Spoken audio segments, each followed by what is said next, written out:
It is amazing, or maybe a better word would be unsettling, just how much news there's been of late on electronic intrusion into our personal privacy, and you know, it's bound to get worse. Take the introduction of Google Glass, that computer you kind of wear. It's another electronic convenience, but it requires this sort of unspoken trade-off.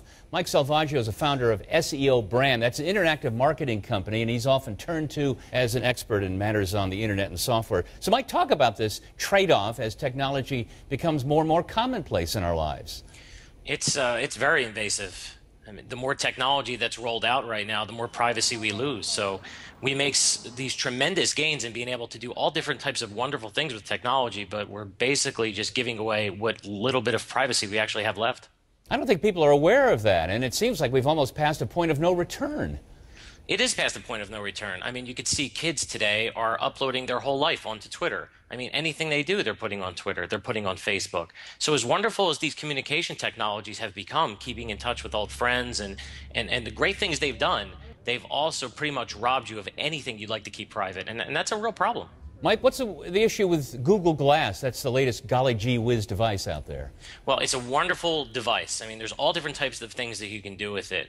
But again, when you look at the dark side of Google Glass, bar owners, restaurant owners, I mean, even as far as casino owners, they don't want this device anywhere near their business because of the privacy that it invades.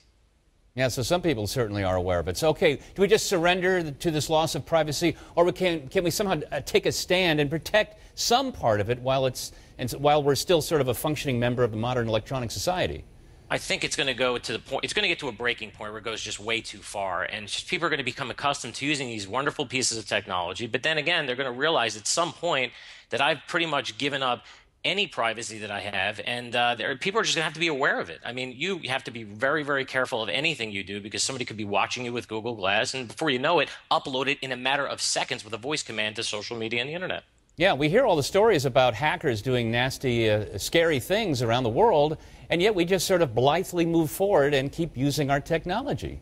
It almost becomes a point where, and it's a great point that you bring up, like the hackers are just getting into everything right now. So the fact that they can even control a car through Wi-Fi and they're going to control what you see through Google Glass, I don't know. It's pretty scary.